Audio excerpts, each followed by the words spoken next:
Hello friends, welcome back to my channel. I hope you good and healthy. तो friends, आज मैं आप लोगों के लिए एक लेसन प्लान लेकर आई हूँ, यानी कि पाठ योजना, जो कि पाठ योजना 9 है। इसके पहले भी मैं मैथ और साइंस से रिलेटेड ढेर सारी वीडियो इस चैनल पर प्रोवाइड की हूँ, बेस्ट एजुकेशन एक्स पर। अगर आप देखना चाहते हैं तो इस चैनल पर जाकर देख सकते हैं। और वीडियो को देखने के बाद अगर आपको लगे कि ये वीडियो अच्छी है, आपको लगे कि ये हेल्प हुई है, तो मुझे मोटिवेट करने के लिए इस चैनल को सब्सक्राइब करें, और ये बिल्कुल फ्री है। तो फ्रेंड्स, चलिए देर न करते हुए इस वीडियो को, इस लेसन प्लान को स्टार्ट करते हैं। तो सबसे पहले दिनांक लिखना है, उसके बाद कक्षा 6, 7, 8 तीनों में से कोई भी क्लास डाल सकते हैं। उसके बाद विषय विज्ञान, उपविषय भौतिक विज्ञान। तो जैसा कि आप जानते हैं, आज का प्रकरण है तत्व, यौगिक एवं मिश्रण। उसके बगल में चक्र, अवधि डालना है, और उसके नीचे विद्यालय का नाम वही डालना है जहाँ पर आप टीचिंग करने जाएंगे। उसके बाद सामान्य उद्देश्य में 5 पॉइंट्स लिखने हैं, जिसका पहला पॉइंट है छात्रों में विज्ञान के प्रति रुचि उत्पन्न करना। दूसरा पॉइंट है छात्रों में पूर्व ज्ञान से नवीन ज्ञान में संबंध स्थापित करना। तीसरा पॉइंट है विद्यार्थियों में विज्ञान के प्रति रचनात्मक विकास उत्पन्न करना। चौथा पॉइंट है छात्रों में मानसिक शक्तियों का विकास करना। और पांचवा पॉइंट है छात्रों को विज्ञान के महत्व से अवगत कराना। उसके बाद विशिष्ट उद्देश्य में ज्ञानात्मक उद्देश्य का पहला पॉइंट है विद्यार्थियों को तत्व, यौगिक और मिश्रण के बारे में जानकारी देना।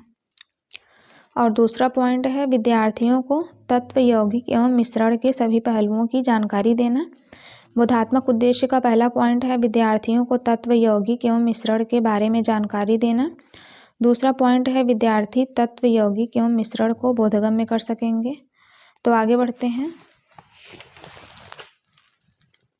क्रियात्मक उद्देश्य का पहला पॉइंट है विद्यार्थी इस पाठ से भविष्य में आने वाली कठिनाई का सामना कर सकेंगे। दूसरा पॉइंट है विद्यार्थी इस पाठ से प्राप्त ज्ञान को अपने जीवन में प्रयोग कर सकेंगे। उसके बाद है सहायक सामग्री, श्यामपट्ट, चौक, डस्टर इत्यादि कक्षा उपयोगी सामग्री।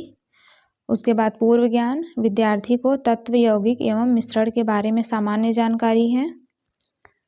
उसके बाद 5 कॉलम्स बनाने हैं, जिसमें पहले कॉलम में लिखना है शिक्षण उद्देश्य, दूसरे में उद्देश्य एवं विशिष्टीकरण, तीसरे में छात्राध्यापिका क्रिया, चौथे में विद्यार्थी अनुक्रिया और पांचवें में शिक्षण बिंदु। तो शिक्षण उद्देश्य में प्रस्तावना, उद्देश्य एवं विशिष्टीकरण में विद्यार्थी के पूर्व ज्ञान, नवीन ज्ञान से संबंध स्थापित करना, और तीसरे में छात्राध्यापिका क्रिया में छात्राध्यापिका बच्चों से कुछ क्वेश्चन पूछेंगी, जिसका बच्चे आंसर देंगे। तो छात्राध्यापिका का पहला प्रश्न है प्यास लगने पर हम क्या करते हैं? तो बच्चे आंसर देंगे पानी पीते हैं। दूसरा प्रश्न है पानी में चीनी डालने पर पानी का स्वाद कैसा होता है? तो बच्चे आंसर देंगे मीठा। तीसरा प्रश्न है मीठे पानी में नींबू डालने पर क्या होता है? तो बच्चे आंसर देंगे शरबत बन जाता है। और चौथा प्रश्न है इन तीनों अवस्थाओं को क्या कहते हैं? तो ये समस्यात्मक प्रश्न हो जाएगा, बच्चे यहाँ पर मौन हो जाएंगे और यहीं से आपका प्रकरण निकल कर आ जाएगा। ये प्रस्तावना कौशल है। उसके बाद उद्देश्य कथन, छात्रों को विषय वस्तु से परिचित कराना। आज मैं आप लोगों को तत्व, यौगिक एवं मिश्रण के बारे में विस्तार पूर्वक बताऊंगी। ये विद्यार्थी ध्यान पूर्वक सुन रहे हैं, ये कथन विधि हो जाएगा। तो आगे बढ़ते हैं। प्रस्तुतिकरण, पाठ को सरल एवं सुविधापूर्वक प्रस्तुत करना। अध्ययन अध्यापन की दृष्टि से प्रस्तुत पाठ को 2 भागों में बांटा गया है सुविधा के लिए। विद्यार्थी ध्यान पूर्वक सुन रहे हैं, ये कथन विधि हो जाएगा।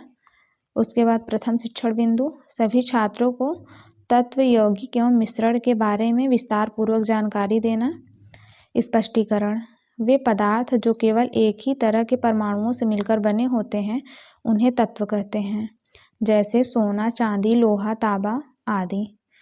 सोना केवल एक ही तरह के पदार्थ से बना होता है, चांदी भी केवल एक ही पदार्थ से बना होता है। तत्व के प्रतीक को अंग्रेजी के पहले अक्षर को प्रतीक मानते हैं, जैसे ऑक्सीजन के लिए O, कार्बन के लिए C और नाइट्रोजन के लिए N। विद्यार्थी ध्यान पूर्वक सुन रहे हैं, ये व्याख्या विधि हो जाएगा। उसके बाद बोधात्मक प्रश्न, विद्यार्थी के पूर्व ज्ञान का मूल्यांकन करना। पहला प्रश्न है छात्रों नाइट्रोजन का प्रतीक बताओ। तो बच्चे आंसर देंगे N। दूसरा प्रश्न है छात्रों कुछ तत्वों के नाम बताइए। तो बच्चे आंसर देंगे सोना, चांदी आदि। ये प्रश्नीकरण कौशल हो जाएगा। तो आगे बढ़ते हैं। विकासात्मक प्रश्न, विद्यार्थी को पाठ की विस्तृत जानकारी देना। पहला प्रश्न है 1 और 1 का योग करेंगे तो कितना आएगा, तो बच्चे आंसर देंगे 2। दूसरा प्रश्न है यौगिक से आप क्या समझते हैं, ये समस्यात्मक प्रश्न हो जाएगा। बच्चे यहाँ पर मौन हो जाएंगे और यहीं से आपका दूसरा प्रकरण निकल कर आ जाएगा। ये प्रश्नोत्तर कौशल है। द्वितीय शिक्षण बिंदु, छात्रों को तत्व, यौगिक एवं मिश्रण के बारे में जानकारी देना। स्पष्टीकरण, 2 या 2 से अधिक तत्व निश्चित अनुपात में मिलकर यौगिक का निर्माण करते हैं। यौगिक कहलाते हैं जैसे जल के लिए H2O और CO2। जल 2 तत्वों से मिलकर बना है। जल में हाइड्रोजन के 2 परमाणु तथा ऑक्सीजन के 1 परमाणु से मिलकर बना होता है। इसी प्रकार CO2 और कार्बन के 2 परमाणु तथा ऑक्सीजन के 1 परमाणु से मिलकर बना होता है। जिस प्रकार अभी आपने यह बताया कि चीनी नींबू को पानी में मिलाने से यह शरबत बन जाता है, उसी को मिश्रण कहते हैं। जैसे शरबत चीनी, नींबू तथा पानी का मिश्रण है। मिश्रण 2 प्रकार के होते हैं, पहला समांगी मिश्रण और दूसरा विषमांगी मिश्रण। समांगी मिश्रण वे सभी अवयवों को अलग अलग नहीं देखा जा सकता है, जैसे चीनी तथा पानी। विषमांगी मिश्रण में अवयवों को अलग अलग देखा जा सकता है, जैसे तेल और पानी। तो ये फिगर है। समांगी और विषमांगी मतलब चीनी, जल और नींबू को मिलाने पर शरबत बन जाता है, यह एक मिश्रण हो जाएगा।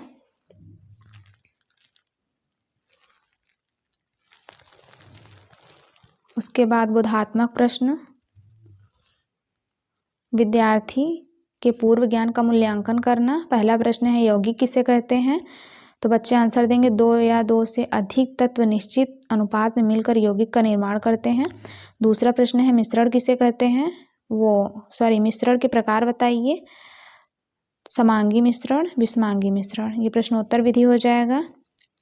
तो आगे बढ़ते हैं। श्यामपट्ट कौशल, सभी छात्रों के प्राप्त ज्ञान को पुनः स्मरण करना। ये श्यामपट्ट पर लिखा गया है। मिश्रण 2 प्रकार के होते हैं, पहला समांगी मिश्रण और दूसरा विषमांगी मिश्रण। विद्यार्थी ध्यानपूर्वक देख कर लिख रहे हैं, ये श्यामपट्ट कौशल हो जाएगा। उसके बाद निरीक्षण कार्य, विद्यार्थी अपनी उत्तर पुस्तिका में श्यामपट्ट का सारांश उतारेंगे। छात्राध्यापिका छात्रों को श्यामपट्ट सारांश अपनी उत्तर पुस्तिका में साफ, सुंदर और शुद्ध शब्दों में उतारने का आदेश देगी और स्वयं घूम घूम कर कक्ष निरीक्षण करेगी। विद्यार्थी अपनी उत्तर पुस्तिका में श्यामपट्ट का सारांश उतार रहे हैं, ये निरीक्षण कार्य हो जाएगा। उसके बाद पुनरावृत्ति प्रश्न, विद्यार्थी संपूर्ण पाठ को एक साथ पुनः स्मरण करेंगे। पहला प्रश्न है यौगिक का कोई एक उदाहरण बताओ, तो बच्चे आंसर देंगे सोना।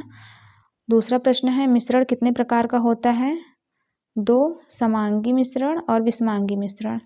तीसरा प्रश्न है पानी और तेल किस प्रकार का मिश्रण है, तो बच्चे आंसर देंगे विषमांगी मिश्रण। ये प्रश्नोत्तर विधि हो जाएगा। उसके बाद गृह कार्य, विद्यार्थियों को ज्ञान के अभ्यास द्वारा सुदृढ़ करना।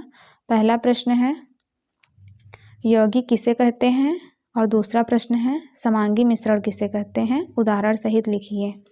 विद्यार्थी गृह कार्य को उत्तर पुस्तिका में उतार रहे हैं, ये अभ्यास विधि हो जाएगा। तो ये लेसन प्लान यहाँ पर कंप्लीट होता है। आई होप कि ये वीडियो आपके लिए हेल्पफुल रही होगी। और प्लीज़ अगर आपको ये लेसन प्लान पसंद आया हो तो नीचे सब्सक्राइब बटन पर क्लिक करें और बेल आइकन को प्रेस करें। Thank you for watching my video.